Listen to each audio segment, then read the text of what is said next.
Well, it's the end of a work week, beginning of the weekend, and the beginning of October as well. Thanks for clicking on to the Saturday edition of Vogan's Tropical and European Outlook. A pretty exciting video, I think, for today.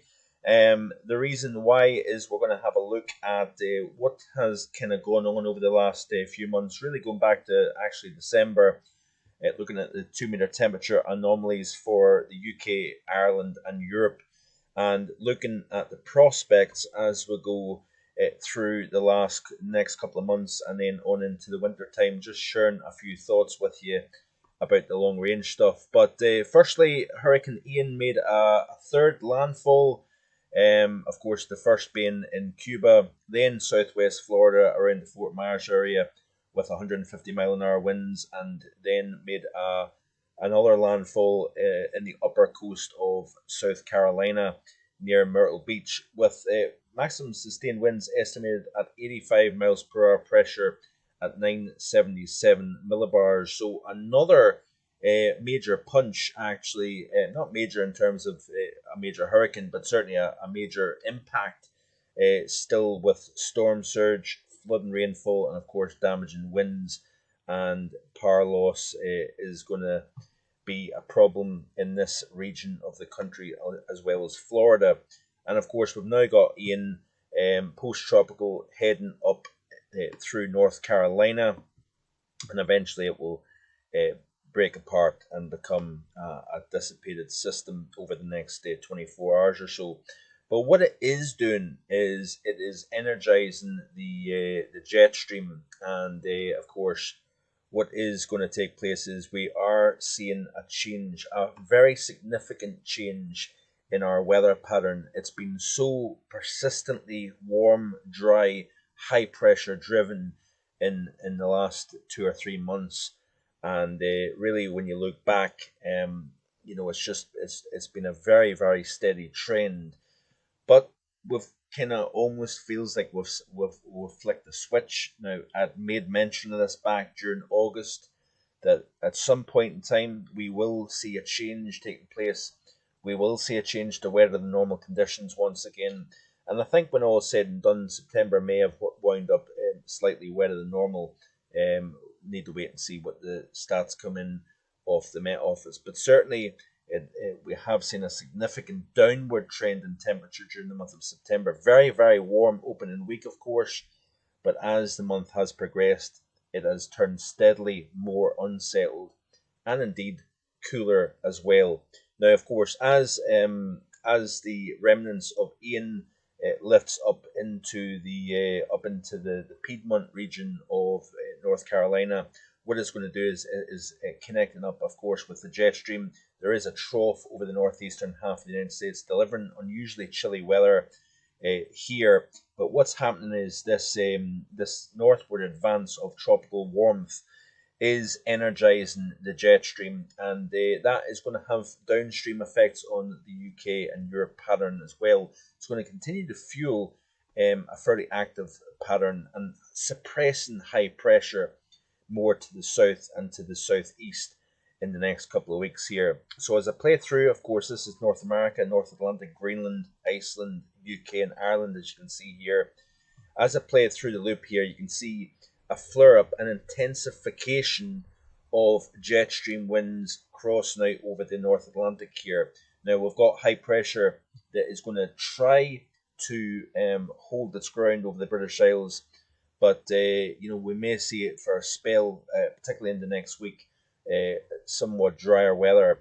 But there is going to be more systems riding that jet stream, fairly deep for the time of the year as well. But of course, we're now into October. You typically expect to see, as the air mass grows colder to the north, still residual warmth to the south, the jet stream becomes more energized. But it's really that uptick in tropical activity that has changed the pattern across the northern hemisphere, really, because we've had high pressure, we've had a lot of heat, we've had a lot of dry conditions across Europe, and really those memories now of drought, of heat, is now starting to fade. And that has been alluded to right here on this channel for some time, that once we start to see that change around taking place, and of course warm waters during the early and middle portion of the summer tends to lead to higher pressure, but then as you start to see the dynamics in the atmosphere change with the season, later August into September, into October, the dynamics of the atmosphere changes, sun angle of course starting to drop and whatnot. That warm water can have a different response to the atmosphere, and it looks as if that warm water is now going to start to energize the jet stream. It's going to fuel storms. It's going to also fuel and enhance potential precipitation rates as we go through the month of October and on into November here.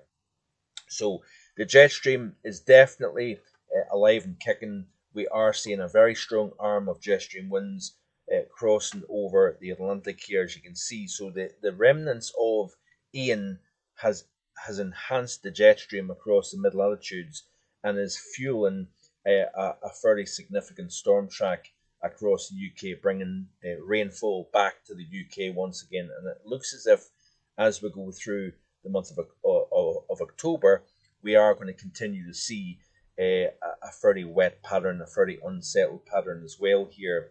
But I think that warmer than normal water may lead to a slightly warmer October, possibly November, possibly even December as well, by the way.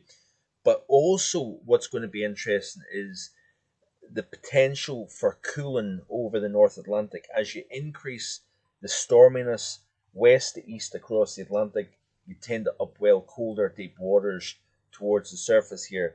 So could we start to see over the next 3-4 weeks of enhanced storminess across the Atlantic? Could we then start to see a cooling of the North Atlantic, warm to the north, cool to the over the north, like in the central portion of the Atlantic, warm further south? Could we start to see a tripole develop during the month of October? That's something that I'm keeping an eye on, because a tripole of warm, cold, warm does tend to have an impact in terms of negative North Atlantic oscillation during the winter season. So lots of things to consider. Lots of things to consider. There is no one given driver. There is a lot of different factors that need to be taken into consideration. But this is during the day on Sunday. You can see here a fresh surge of jet stream winds coming in off the North Atlantic here. High pressure trying to keep things relatively settled across most of the UK, with the exceptions of the northwest of Scotland and possibly Northern Ireland. We're still seeing systems clipping in from the northwest. But eventually that burst of stronger jet stream winds, crossing out over Canada into the North Atlantic, will eventually extend its way into the UK. As you can see here, by Tuesday, we've got a Speed Max, a jet core coming into the UK, delivering more stormy conditions. You see this little dip in the jet representing low pressure here, and eventually what will happen is that that system will move across later next week here. Of course, a long way out, but it's worth pointing that out. So, looking at the longer term pattern. So this is off the CFSV2 weeklies. This is the upcoming 7 days, and we've got the 500 millibar geopotential height anomaly. A firm negative over positive here. So we're always going to see, the further south, the further east you go, the likelihood that you would have the best conditions, the best weather. Up and towards the northwest, that's where your worst conditions are going to be. More enhanced wind, rain, and whatnot. And it's a fairly wet looking outlook for the next 7 days as well. So this is the turnaround taking place. This is the turnaround. Gone is rumours of drought, and of course warmer than normal as well. And we are seeing a big difference taking place here. Looking at the 2 meter temperature anomalies, a firm warmer than normal, but remember the North Atlantic is warmer than normal.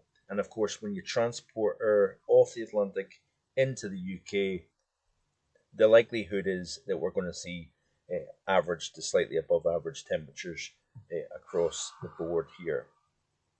Looking at week 2, you can see here that we've got a trough to the north, but it's shifted more towards Scandinavia.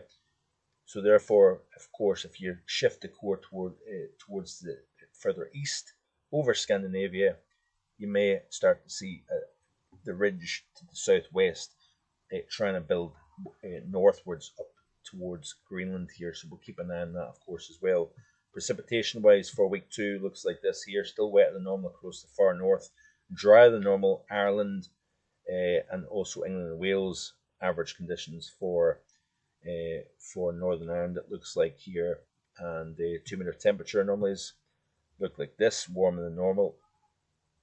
Of course, there does tend to be a little bit of a bias, I think, in this model towards warmer than normal. And then even week 3, which takes out the period 14th through the 21st, that trough continues to shift east. The ridge kind of trying to extend from the Atlantic into the UK and Ireland. If you notice here, precipitation wise, it is, of course, well, you would expect it to be a little bit drier than normal, but actually it's showing slightly wetter than normal conditions. The 2 meter temperature anomaly chart here, you can see warmer than normal, which is no surprise.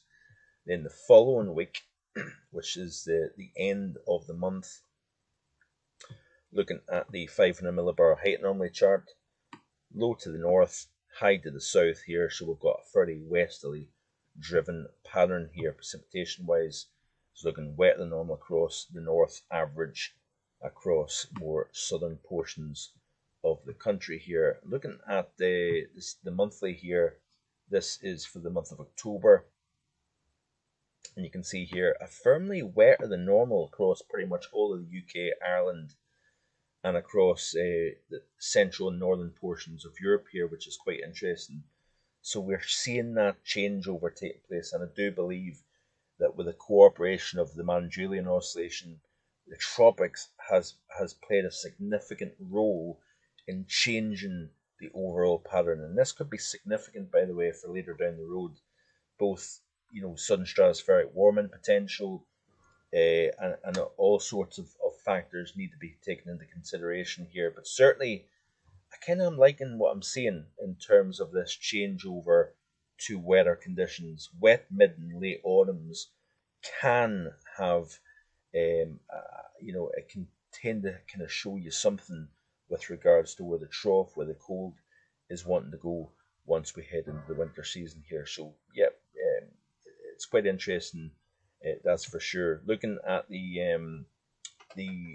so I promised that I would show you the monthly 2 meter temperature anomaly chart here, and you can see exactly where we've been throughout the course of this year so far. It has been an incredibly warm year, and of course with warmth, especially during the summer months, with lack of weather, constant sunshine, high pressure, we've been warming those North Atlantic waters significantly here. It's going to be interesting to see how those waters respond to this change in the weather pattern as we go through the next few weeks here, and the middle and second half of the autumn season, of course. So this is the month of January here, warmer than normal. February, warmer than normal. March, April, close to average, probably a little bit. May, this is June, July, August, and indeed September. And, we're close to average, if you notice here. England and Wales, warmer than normal across Scotland, Northern Ireland, and colder than normal Europe, which is very, very interesting indeed. And of course, like I say, I've given you the reasons why I think we've seen this flip around in the pattern. Both temperature and precipitation has changed quite dramatically from what we've seen during the summer months. And I think I've been pretty good actually in terms of, I'm not trying to blow my own trumpet, but I think it's been a pretty good call. The increase in tropical activity changing the overall setup during the month of September, and we'll continue to watch what happens as we go through the month of October and on into November. I would certainly expect to see a wetter mid and late autumn season, and then on into the winter time, possibly wetter as well. So keep it right here on my YouTube channel. I appreciate you watching. Drop a comment. Please like, share, and if you haven't already done so, hit that subscribe button. Thanks for watching. Bye for now.